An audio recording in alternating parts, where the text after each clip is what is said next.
Right, with all due respect, the running mates have been announced. It is now public knowledge, which brings us to the next phase of political campaigns for the August poll. Let's start with Deputy President William Ruto, who decided to stick with his long-time ally, Madeira MP, former DO, and former Uhuru Kenyatta's personal assistant, Cherargei Gachagua. He understands people's issues. He is passionate about ordinary people. My friend, I present to you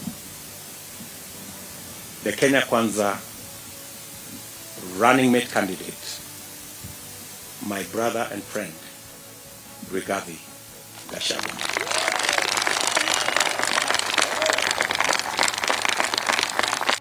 Well, Gachagua's nomination brings force into the Kenya Kwanza ticket that is projecting a bottom-up economic messaging, something that the Madeira MP has been eloquent about. He has been on this program several times, and I can confirm he's a fine debater and an eloquent politician at that.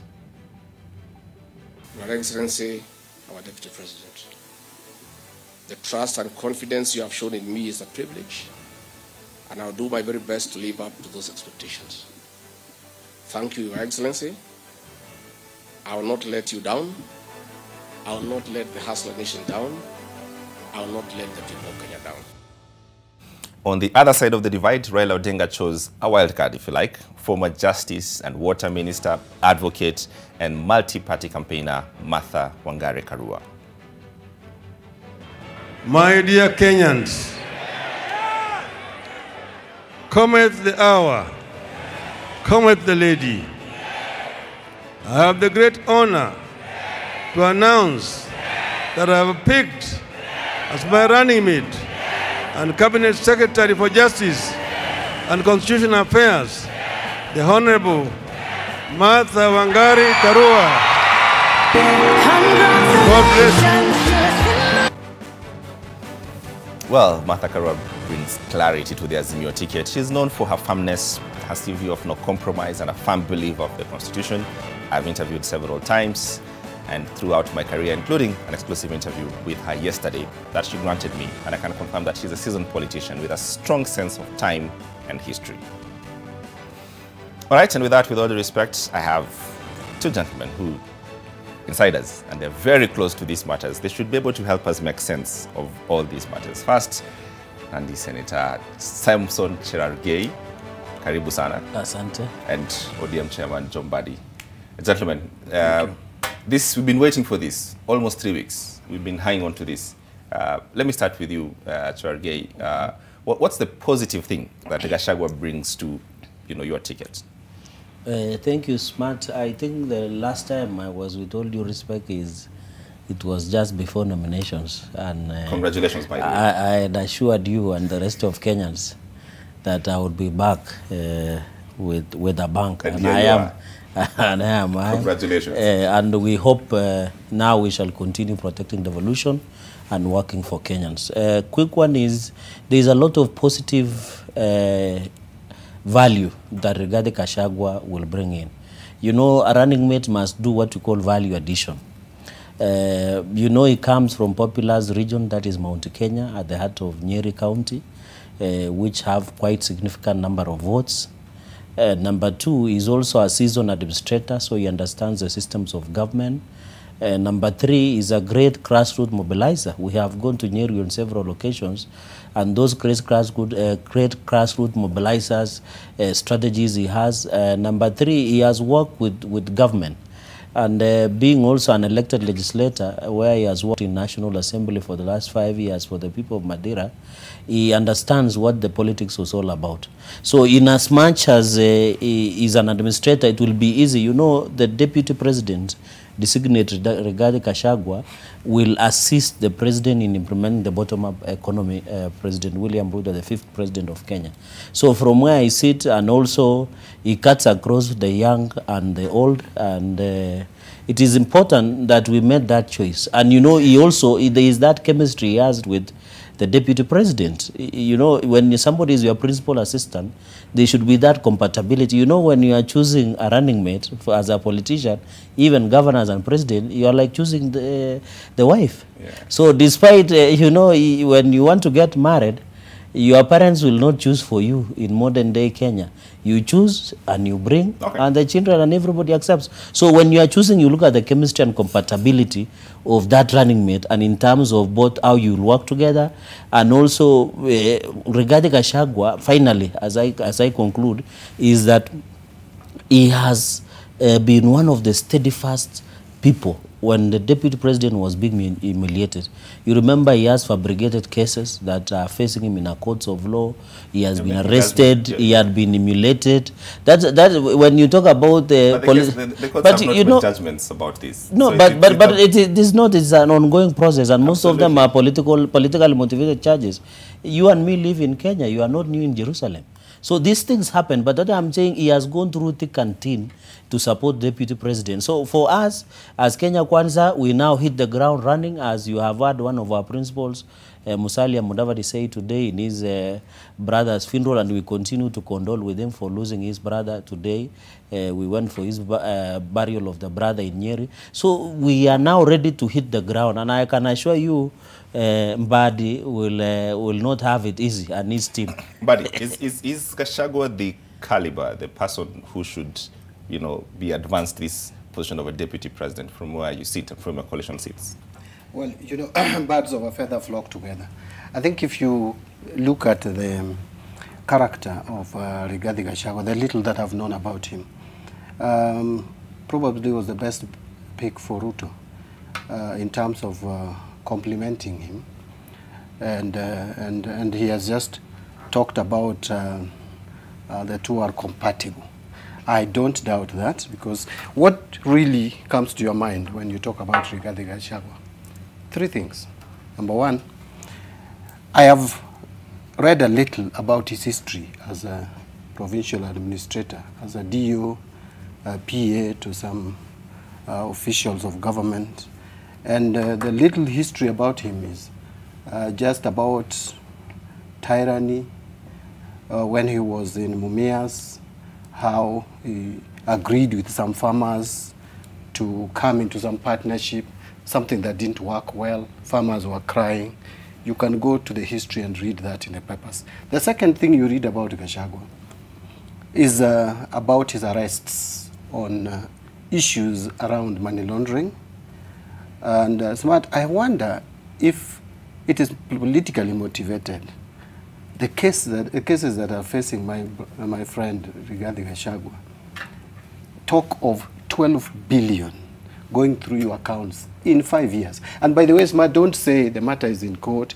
The matter is, the moment you accept the running mate of a country, you must be subjected to public scrutiny.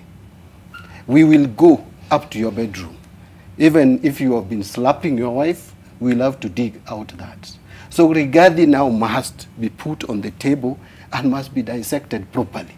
And when I dissect him, I see accusations, allegations, charges bordering on money laundering, theft of public funds, possibly from Nyeri, where his brother was the governor. How can you do business with a county where your brother is the governor? And such like things, that is what we see. And finally, since he came to parliament, it's now 5 years. If you meet 10 Kenyans in the streets of Nairobi, tell me how many of them, even one or two, who can pick or put a finger on meaningful contribution that Rigathi Gachagua has made in parliament, leave alone introducing bills, because I know introducing bill is not an easy thing. Just a few MPs will do it. It's the first time MP. At least you should cut some slack. No, but listen, Smart, in my first 5 years as the member of parliament for Gwasi then, that is when I talked about the 10 billion computer era. Who brought it to parliament? It was this John Mbadi, serving in his first term. That first term, I made a mark. If you asked Kenyans who is John Mbadi, they would know that is the MP for Gwasi. So don't talk about 5 years. 5 years is such a long time. It's not 2 days. It's not 1 week. It's not a month. We are just concluding our term. Tell me what you can associate Rigathi Gachagua with. So what miracle is this that we expect from the gentleman? As a deputy president of the country, someone who, if something happens to our president, would assume that office and run for the rest of the, and manage this country, govern this country for the rest of the term. Yeah, you must agree that Gachagua comes with some baggage, huge baggage, historical baggages. You know, I don't, you know, but now, what my brother Mbadi is saying is not holding any water. Because by saying you go to history, he has served as a district officer, he has served with the now National Coordination Authority, the NGAO, formerly known as Provincial Administration. Those are just what is written on papers. There is no proof that Gachagua in one way or another, if he had participated in that, he knows very well, he would have been surcharged and fired. He's somebody who has even become the PA to the current president. So I don't think the current president to become a ministries or PA would be somebody that is not beyond reproach. And therefore, let me finish so that you ask. The issue, you know, this country, we have a problem. People demonize people who work hard. The fact that Rigathi Gachagua is somehow wealthy. Explain to me that. I'm actually interested in that. I want to That hear is that. why I'm coming Explain there. to me I'm coming there. How and I want you to build to this. Yes. How does a public servant, former DO, end up being a billionaire? PA to the president. Minister. Yes. To the minister. And to the minister, yes. Actually, help me understand You how are do forgetting make money? smart that this Rigathi Gachagua was work over 30 years. Don't you mean the salary is what's been paying? He didn't buy his own property already? Senator, with all due respect, his salary for 30 years could amount to this 100 But I'm million. just coming there, and you remember, many Kenyans are doing what you call side hustle. Even you here as a news anchor, you might have some, you are small shop, even Mbadi himself. He does. So what I'm saying is that we should not demonize people who work hard, because before he comes in, he has worked for 30 years. You have heard he was a director. He has been a businessman. And there are many Kenyans who have worked in government offices and they have wealth. We should not demonize. And let me ask a question. These issues that they are raising against before he was arrested the other day on this, because he was supporting deputy president. If Rigathi had committed all these atrocities or allegations that they are saying he had committed, he should have been arrested like many years ago. But because then President Uhuru and his government did not imagine that there was need to arrest him. They arrested him because he now, and you heard him say, and in fact he said very well, that the reason I'm facing these tribulations is because I decided, when they told me leave William Ruto so that we go slow on you, when he refused, these things came up. Okay, hang on. Yeah, yes, can I just make up? You see, we are talking, let's forget about the time he was a DO. No, I agree with Mbadi when he talk about scrutiny. No, we should okay. scrutiny. It's No, okay. I agree with you on the point It's all right. that But we should scrutinize. Yes. Let me make my point. It's okay. By the way, Senator, yes, I have been, I've worked for 26 years. That is just 4 years shy of Gachagua's working. Are you 100 But I want to tell you, that you are even not a poor man, certainly. if you calculate, I'm not a poor man. Yes, I will of not course, lie. yes. If you go through, if you investigate my accounts, Yes. for the entire 26 years, Yes. I am sure the money that has gone through my account cannot be even 500 million. 500 million shillings. It's not small, it's not pocket change. From 2013 to 2017, a period of just about 5 years, money is being alleged to have gone through this gentleman's account to the tune of about 12 billion. 12 billion shillings. What is this what kind of business are you doing? And the bulk of this money is from Nyeri County government, from Bungoma County, which of course we live in this country. Your brother can call another governor and tell, I'm sending so and so to you. You can also send your relative to come and do business. This is the kind of a deputy president that Kenya is staring at. Buddy, how do we sort of relate this with the checkered, sort of profile of almost all politicians, and say we're going to hold Rigathi on a different standards that we don't hold every other politician? How do we reconcile that? First of all, let us admit that Rigathi wants to be deputy president of Kenya. And I'm not saying that other politicians should steal. No politician should steal. No public officer should steal public funds. we should all be accountable. We should all be answerable. But that is not an excuse to shield someone who is coming into a public office just because others have done other worse things or similar things before. We should not use that as an excuse. So what I'm saying is, if you want to be our deputy president, we must dissect you. We must ask you questions. You must be accountable. Accountability is key. Martha Karua, and I know you are coming to... We'll come to Martha later, but yes, let's finish. Anyway, let me just put it that there are some people who have been in public service longer, but you cannot have many cases like this about them.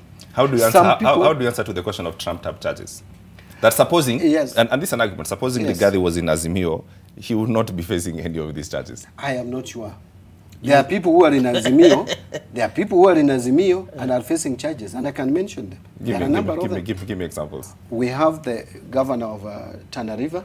We have Ojamong, who is governor of Busia. We have recently the governor of Lamu, who has been in Azimio. So we have many people in Azimio who are facing charges. So this talk that only people who are supposed... In fact, if you look at the governors, they put the photos of 3 governors. 2 of them were Azimio governors. Only one was a Tanga governor. So this is also another propaganda that only leaders as affiliated or associated with the deputy president are being charged in court, are being investigated. All leaders can be investigated. I am not supporting selective justice. We need to hold everyone accountable. And I've said it, even those who are involved in KEMSA scandal, which is the only scandal of the Jubilee 2. Should be held to account. Okay. I don't know that government called handshake government. Because no, you can't allow him. I've heard him talking about, and you know, also I agree with Mbadi, because I agree that anybody who has commits an offense in the country, be it any crime, including corruption and any other, must be punished. But there is a principle of innocence until proven guilt. But what my brother Mbadi is arguing is that we are guilty until proven innocent. No. This matter is in court.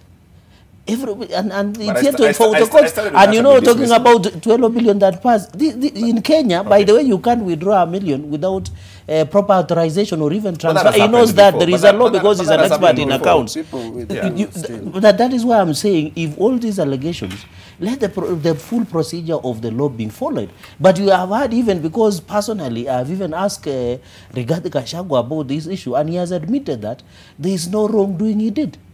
And therefore, these are just trump-up charges. And he has even been on record. You're satisfied. Of course, I'm satisfied, because this is my leader. This is the future deputy president of the republic. And therefore, as people who work with him, we also ask him some of these questions, and he has been gracious enough to answer. Okay. Cherargei, hang on, John Mbadi. We thought you would take a short break. When I come back, we'll come to the other side of this debate here on TV Tonight. Don't go too far.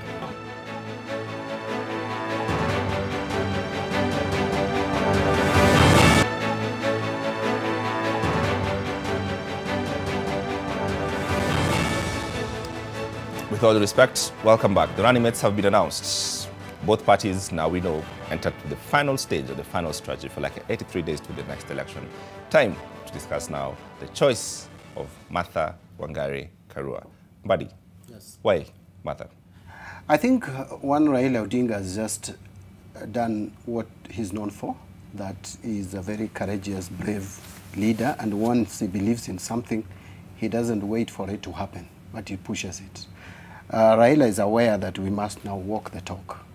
That tokenism to women constituency is a thing of the past. We must now demonstrate through action, act and deed, that we mean it. So that is number one, that he has proved that Kenyans are now ripe for, women constitute 50% plus of our population, and inclusivity is cardinal as a principle in our constitution.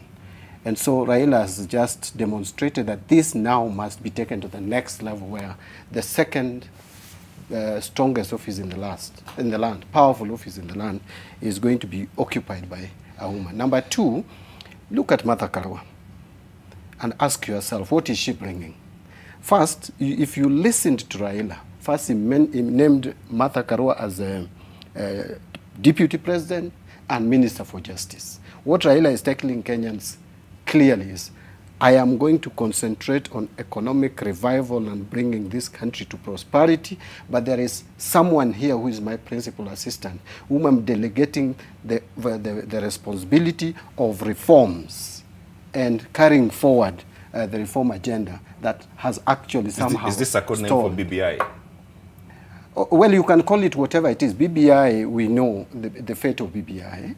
So if you have to revive it, you have to do it differently and within the law. And that is what Martha Karua talked about. I was very keen in listening to what to her speech. And she said, if there is going to be any reform, it will be done within the law and follow the processes and procedures. So what I was saying in a nutshell is that Raila is bringing someone who is going to complement him.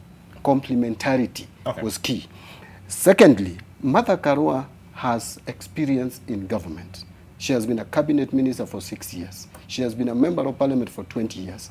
She has reform credentials. Apart from bringing the women constituency, she is bringing those with the reform agenda, the civil society with her.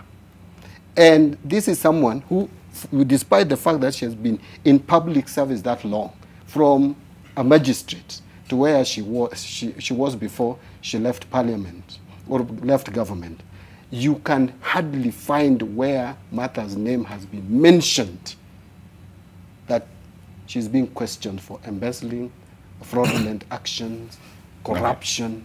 She's free from all that baggage. So this is a very strong, you can call her opinionated, but a very firm leader, if so to say. Cherargei, what problems would you have with Deputy President Martha Karua? You know, the description, the CV that my brother John Mbadi is giving is a perfect description of a perfect deputy opposition leader. And you know, Raila Odinga is an expert in opposition politics, and we wish him well because we want the government of William Ruto to be properly checked. Number two is that Martha Karua has been there for some time. You remember he left in 2007 and tried, I think 2013, that is when she ran for presidency.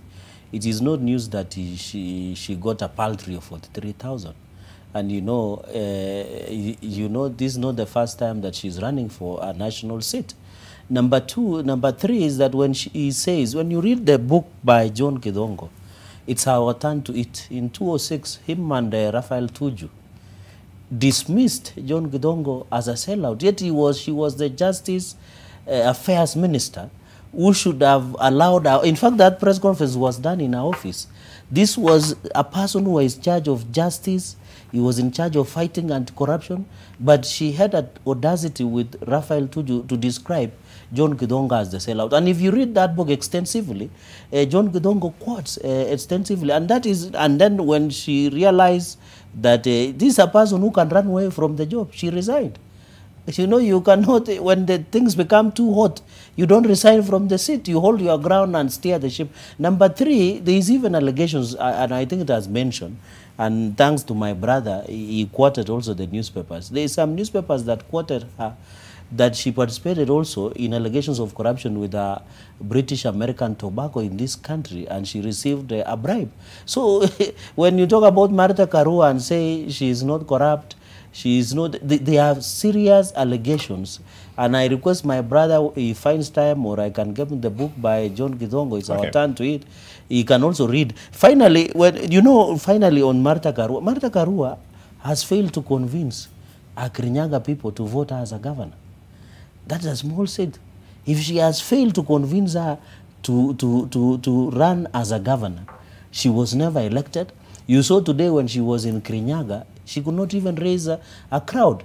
You remember when we went with Baba. What is a crowd? What is a crowd? You know, a crowd that, like what my brother was showing me a few minutes ago, that's a serious crowd of our friend, our mutual friend, we know. So the point I'm trying to make, when he went even with Baba to Kirinyaga, she made chance of this is Hustler Nation issue. And that is why I'm saying, you know, Martha Karua appears so nice on paper. She's a paper tigeress. but she cannot have that that DNA. You know, the fact that Deputy President has been Deputy President for 9 years, he has been a member of Parliament, he has been Minister in Grand Coalition Government, he has been Assistant Minister. This is a person that has a DNA of our government will be run. So it will be easy for Deputy President William Ruto to steer the government of Asla Nation, unlike Tinga, who has always been in opposition, where he can easily steer opposition politics very well. And Martha Karua is a perfect deputy opposition leader. Buddy, Yeah. let's start first answering the question of the votes and her capability to bring in the votes for you. It's a valid point. You know, we are comparing we are comparing events which have happened in completely different environments. First, you must understand that in 1992, when Kibaki and Matiba were running for president, and Kibaki got very few votes in Kiambu, and got very few votes in Murang'a, and got very few votes in Nairobi. Come 1997, he almost got the entire Kiambu county as it is today, the votes almost 100%, Murang'a and Nairobi. So the fact that at one point in time, I want to give you an example. Zakaria Okoth-Obado, the governor for Migori County today, when he ran for parliamentary seat in 2007, go and look at the records and see how many votes he got at the ODM primaries. It was such a shameful number of votes that he got. But that did not stop him from winning overwhelmingly and on an unpopular party, the gubernatorial seat. That was parliamentary seat. But when it came to gubernatorial seat in 2013, he won overwhelmingly. So let us bring, I would tell you Uhuru Kenyatta in 2002, how many votes did he get in Nyeri and Beni. So let us understand that 2013 when Martha Karua ran, the Kikuyu nation was solidly behind Uhuru Muigai Kenyatta. Any other person who came, they did not give a chance. So that does not mean past history, it doesn't matter. That is history. But I want to say that running mate is not just about bringing votes. Deputy president is not just about bringing votes. There is more to it.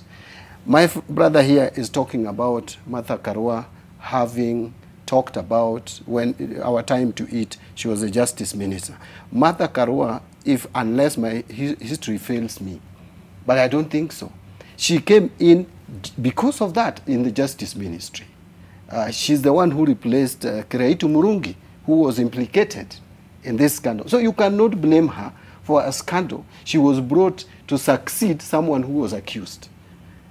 Again, on the issue of BAT, I have never heard of that story. It is from Cherargei. But Kenyans can judge. You see, Kenyans can judge. Yes. Is Martha Karua a leader who Kenyans associate with corruption? The answer is no.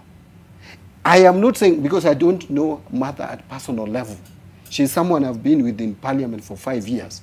But at least I have no evidence, which is very difficult for someone to be in public office for 20 years and you fail to finger. You have to look around and quote things that Mbadi is not even. I don't know whether you have this information. Do you? You are a media person.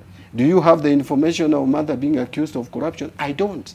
And I've been around for a while. So the question is not... So the bottom line is that comparing the two leaders, the two running mates, if you ask Kenya to vote on the platform of corruption, and who is the person who is least corrupt in people's minds, it is clearly Martha Karua. And let's ask Cherargei that question. This is actually compare Gachagua and Karua on the question of corruption. Who's less corrupt? You know, it's a straight question. You know, there is what we call point of information in Parliament, and he's a senior parliamentarian. Now, I have informed him that he's now aware. I have to accept the information.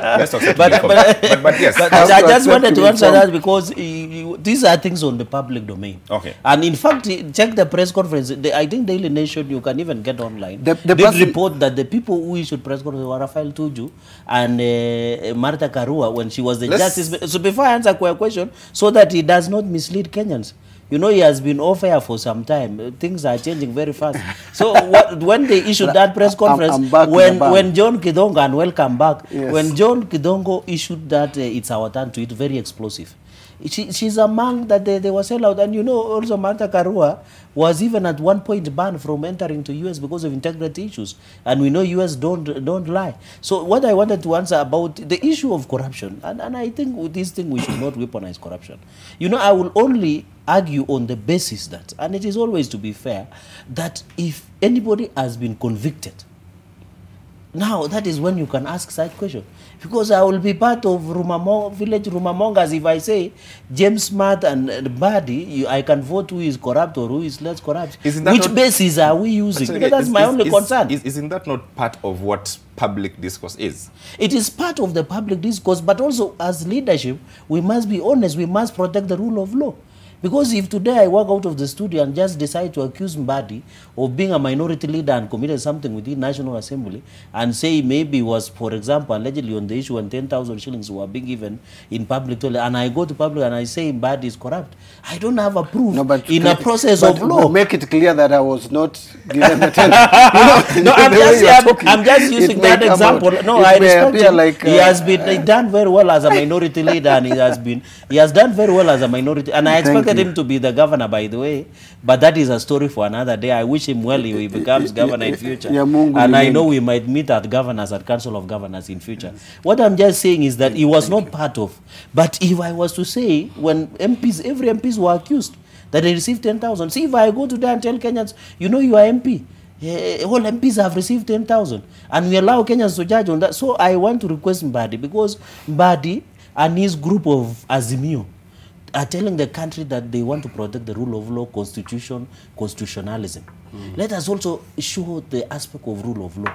We cannot wake up today and accuse somebody who the rigorous process of the law has been completed. The moment rigorous of the law has been completed, then I can now comment on such matter. The difficulty with this conversation always ends up to the question of the bar on integrity. We have an entire chapter in this constitution. Of course, yes. Talk about integrity. Yeah. So, and that is one question that we should need to answer. What is the actual bar of integrity? Actually, if you ask me, that is where I differ with my brother here. You know, when there is the legality, the legal aspect, going through the court process and being found guilty or not guilty. And there is also the moral authority. When you are getting into an office, it is an office of honor. And Chapter 6 is very clear on what is expected of a public officer or a state officer for that matter. You are supposed to behave in a manner that gives respect and honor to the office, bestows honor to that office. So the moment you are accused and the matter is in court, you have been charged in court on matters bordering on money laundering, theft of public funds, it beats logic to again offer yourself to ascend to the highest office in the land. One, you are going to, if you succeed in getting into that office, chances are that you are going to interfere with the judicial process. That is why when you have been charged in court, you are supposed to be barred from accessing your office. So as a country, I think we need to move. The one thing that I find interesting with Kenyans is we vote corrupt leaders. We are told these people are corrupt, this person has been charged in court, this person is being suspected to have embezzled funds, and immediately we vote them, then we get shocked. That, you mean this person is that corrupt? Yet, James, when we were voting for you the other day, we had all the evidence out there. We even say, give him to us or give her to us, that is our thief. So then after voting for your thief, then you get shocked and surprised. And this, a follow-up question on that. Yes. Whose failure is that? We have institutions. Why does EACC, DPP, IEBC clear these politicians? Correct. You see, one, we lowered the bar in 2013. When we allowed the current president and the deputy president to run for office, even when they were facing charges at the ICC. That is where we lowered the bar. In fact, the vigor with which, the passion with which Kenyans embraced the 2010 Constitution, where we even forced people. Remember, James, the Deputy Chief Justice of the Republic of Kenya, Madam Baraza, was forced to step down and leave that lucrative office, the second in command in the judiciary, just because she pinched someone's nose. That was the bar that Kenyans had put at that time. But how did we lower it? We lowered it ourselves. Cherargei, why did we lower this bar? Is 2013 is where this integrity bar was lowered?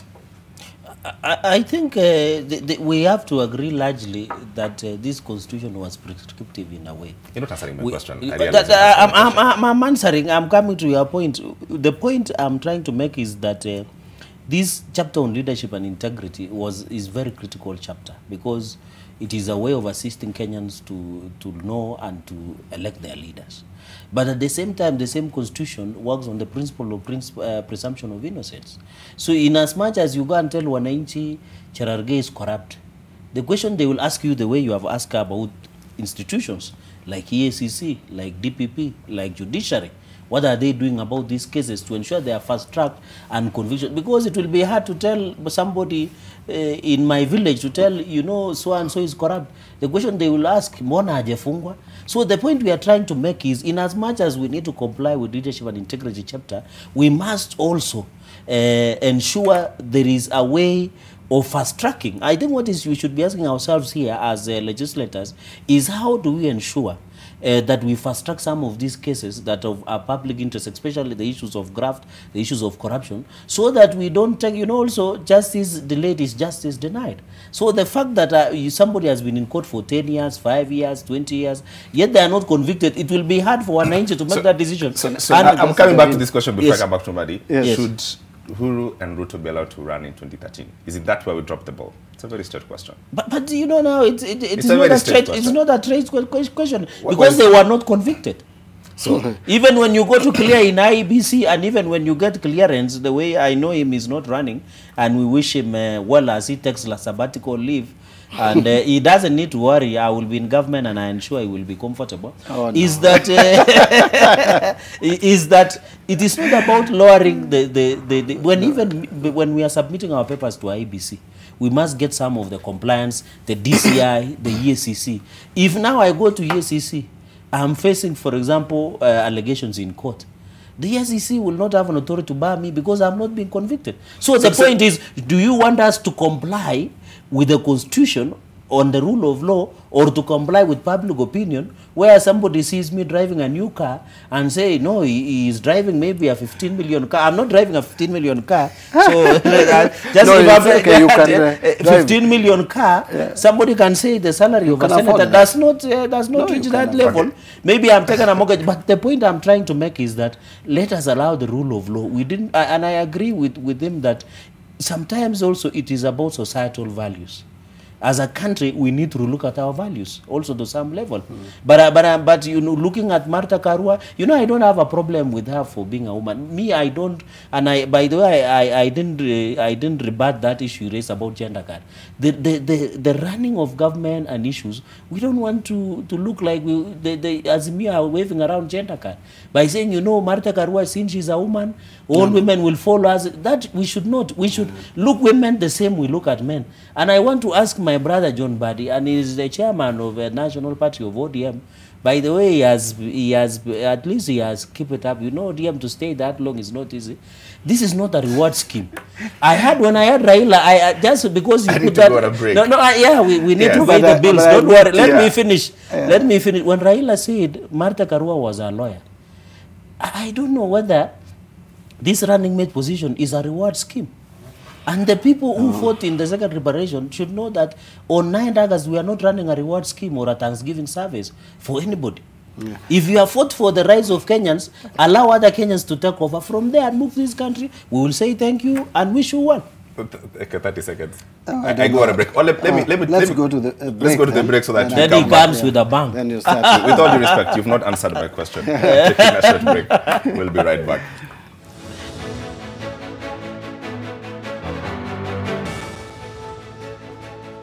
With all due respect, welcome back. I do have ODM Chair John Mbadi and Nandi Senator Samson Cherargei. Before the break, you're due for a response. Just 3 quick things. Number one, about something that surprises me with the Tanga Brigade is that they fight things that they believe in. Listening to Cherargei, he has eloquently talked about how we need to fast-track the judicial process, especially cases on corruption. That is exactly what was in BBI, which they really fought with all their might. how I wish you looked at the BBI provisions on how to deal with corruption cases. And probably that is one of the reasons why BBI was not palatable to them.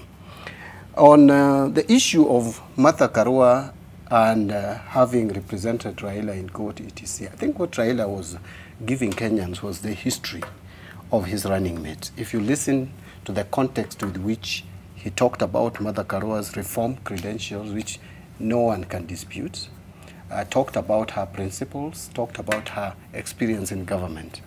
I listened to your boss in Karen, and you could see the reason why people are gloomy in Karen, even when Gachagua was pronounced as the running mate. It's because there was nothing really to say about him. You had the deputy president talking about him being someone who believes in helping people. The next thing he said is a mobilizer. If you really want a mobilizer... He's a public servant. He's been a public servant. Yeah, but he only said three things. And then he said he's a mobilizer. In fact, if you ask me, I think what Ruto would have done was to give Rigathi Gachagua the position of Farouk Kibet. Because if you want someone who mobilizes for you political rallies, then that cannot be our running, a deputy president. That can't be the qualification for a running mate. But finally, that's what perhaps the ticket needed. To do what? To mobilize. To find a mobilizer. Then we have a president who doesn't know what a deputy president is all about, and that is a person who should not be our president. That's what I'm saying in short.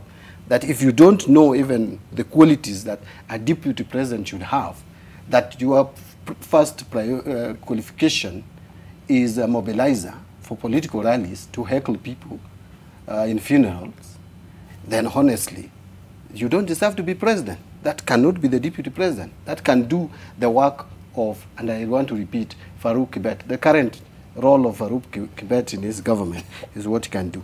Finally, you see, Cherargei, on this question of integrity and accountability, look at it, what is happening now.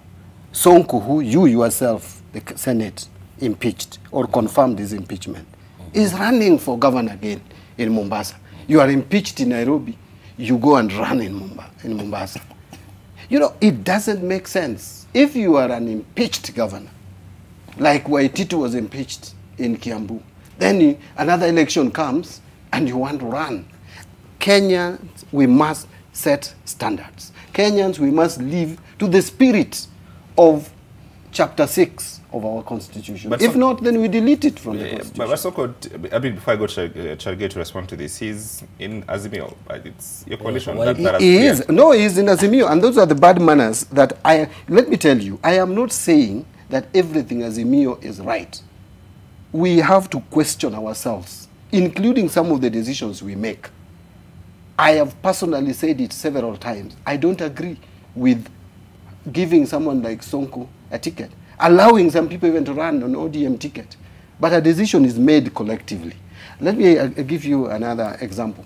I personally disagreed with the idea of supporting Anne Waiguru. She should have come out on her own to explain the embezzlement of funds of Kirinyaga County. People should be held accountable for their actions. But the handshake, supported her in that time. No, the handshake does not vote in the Senate. No, it's individual members. Let me tell you. It was a whole coalition. James, let me tell you. Mbadi. Sometimes individual members of parliament use, for their own selfish interests, they use coalitions, they use political parties. If something is wrong, you say it. I said it and it was on paper. Some people say the Raila people have disagreed. That is my stand. At times you need to speak your mind. It remains on record. I don't support the idea of people who are impeached running. But I don't support the idea of people who have been implicated on corruption cases, again running or remaining in office. And that is why I wanted Obado to be impeached in Migori.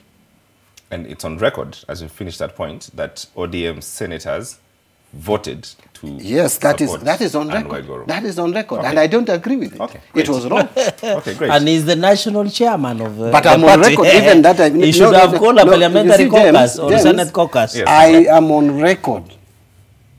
It is not something I'm saying today. You go to the newspapers. I'm on record for saying that let Waiguru carry her own cross. Okay. And again, I'm on record today. Okay. Governor Mbadi, sorry, Mheshimiwa Mbadi. It will one day come to pass. And I wish you well. Yes, I hope to have seen you serving Homa Bay people. The issue of anti-corruption dispensing of cases, we don't have a problem with the legal and legislations that have been enacted, starting from 2003. The Anti-Corruption Act that was passed. What the challenge we're having as a country is, you know, judiciary, there is backlog of cases because we have a challenge of judicial officers. And having been a chair of Justice, Legal Affairs and Human Rights in Senate for the last 3 years before Jubilee collapsed as a house of cards, we met severally with the Chief Justice Emeritus, David Maraga, and one of the challenges was how to resource judiciary to be able to ensure they are well resourced to dispense of with court cases, especially to anti-corruption magistrates courts. And I think we need to resource judiciary. He sits in budget. The judiciary has always demanded an increase in allocation of funds. But it does not need BBI, even if we advance BBI, and yet the judiciary is not well resourced. There is not enough judicial officers. You know, it's smart. Investigating white-collar crimes, especially like corruption, is not easy. You need experts, you need forensics, you need also EACC to have a good number of people to prosecute. But I know that's a complicated issue we can have another. But my bottom line is, it's not about the law. It's about how we manage. He has talked about Farouk Ebet. Farouk Ebet is a remarkable, fine gentleman. I don't know explain that. Why would he drag the name of Farouk Ebet? Farouk Ebet is a law-abiding citizen. He works in the office of the Deputy President. He's done a good job. But his role... He's a fine Kenyan. He's a fine Kenyan. His role as Farouk Ebet, he has dispensed it with military precision. But the Rigati is our designate. And I find it is demeaning our next deputy president, which is unfair. If Farouk Ebet is a fine gentleman, yes, then it shouldn't be a problem. Of course, you know the dynamics before you choose a running mate. Right. Of course, you can't say Farouk Ebet can run. He is a Kenyan and he has the ability of becoming a running. But the point I'm trying to make is there are many dynamics that you consider before giving. And even the people when you interview, Kalonzo Musyoka, Sabina Chege, Peter Kenneth, Martha Karua, was the other one, Hassan Joho. I'm told they have been given even non-existent ministries. I'm told Joe should be the Minister of Lands, Oparanya Minister of Treasury, and I can see my brother is uncomfortable because I expected him to get that ministry. So what we are saying, what we are saying, the Minister of Treasury, because he's an accountant by profession. What we are trying to do is, there are many factors that you consider as a running mate. And you know, the fact that these people decided to embarrass somebody like Kalonzo Musyoka by calling him for an interview and then deciding him to be downgrading him in case of giving him running mate is a shock of many Kenyans, and you can see there is disappointment on Kalonzo Musyoka, and that is why he's running for presidency under independent ticket. So what I just want to say is that any choice of running mate, there are many factors that you consider. You cannot ignore Mount Kenya. Mount Kenya is one of the populous and vote-rich areas, and the reason even they gave to Martha Karua, it's not that Martha Karua was the best among them. It is because they want also, they are salivating for those votes from the mountain. And in fact, I have heard them, they are ambitious. And they want 30% of the mountain. They can't even climb the mountain. If they get even 5%, it could be hard. Finally, on the issues of impeachment, because he has raised, and I'm a senator, I participate. On the issue of Sonko, that's a complicated issue altogether, because the impeachment procedure happened. He has moved to court. I'm told he's yet to, I'm not aware, but I'm told he's yet to exhaust appeal processes, and then I'm not aware, but the fact that I want to see what IBC will do. But you know the reason my brother Mbadi said that Sonko is taking over Mombasa? Because under Azimio agreement, they had done zoning Mombasa for ODM. But when you see the opinion polls today, Sonko is bringing a lot of heat in Mombasa, yet Mombasa is also hot. And Abdul Samad is receiving a lot of heat. And I know when Kalonzo Musyoka took Sonko, he was just provoking this gentleman.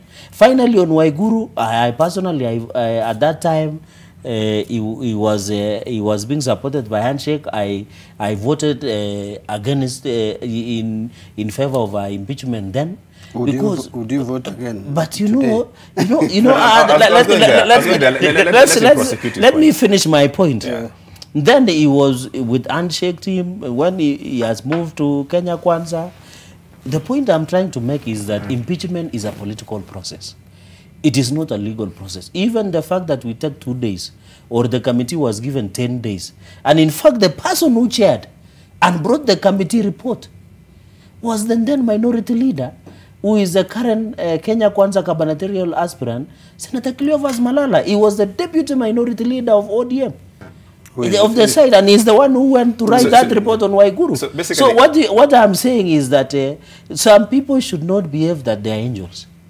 What we should agree is that how do we fix and ensure these things happen? And by the way, I can tell you on Sonko's case, President Uhuru himself, because I was there, called a number of senators, including senators from ODM, to vote to remove Sonko. So the fight against to remove Sonko was not even, and I can sympathize with my brother, because he was the only one in the wilderness on the issue of Waiguru and Sonko, because the president personally intervened. He called my friends. I could see his phone coming in, several, because these are colleagues. So this was beyond what the Senate was doing. And therefore, I agree that in future, before we impeach anybody, including the president or the deputy president or governors, we must allow, and I expected Mbadi to tell me that we should allow the parliament to move away from the state capture. What we're having in parliament today is that people are just becoming rubber stamping of the authority that is there. We should fight that state capture. That has been there since 2013. It's not a new phenomenon. Yes. So it's not quite correct. But I'm saying we are in that problem, and therefore, Mbadi being an in-house leadership, although they always look down upon the Senate, but the point I'm trying to make is that is that how, as a parliament, do we avoid state capture? Say that when we make decisions like impeachment of governors, it should appear to Kenyans that Senate has made that decision based on the facts that have been presented before the Senate. It's as simple as that. Gentlemen. But discussing Sonko, Waiguru, those are Azimio matters. You need to call housekeeping of Azimio. All right, so that we can discuss. My final point as we wind up this and start to get home. What is this election about, Mbadi, for where you sit? This election is about what I would call rejuvenation of our economy. We have to rejuvenate our economy. We have to revive our economy. Our economy is at a point that if we don't take action, and quick action, especially regarding our indebtedness and the growth trajectory, then we are in for serious problems ahead, financial distress. How will Azimio do that very quickly? How will Azimio, rejuvenate the economy, as you say? What is your James, don't ask me that.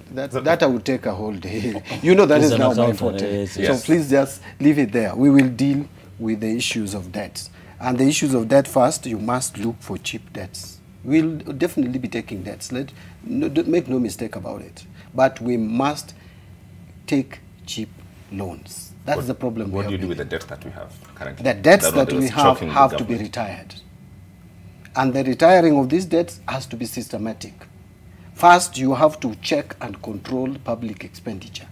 The public expenditure you can only control if you don't get too ambitious or overambitious in terms of starting new projects. This country has to complete the projects that we have started, because even if we have spent so much money in them, if we don't complete them, then they will not be productive.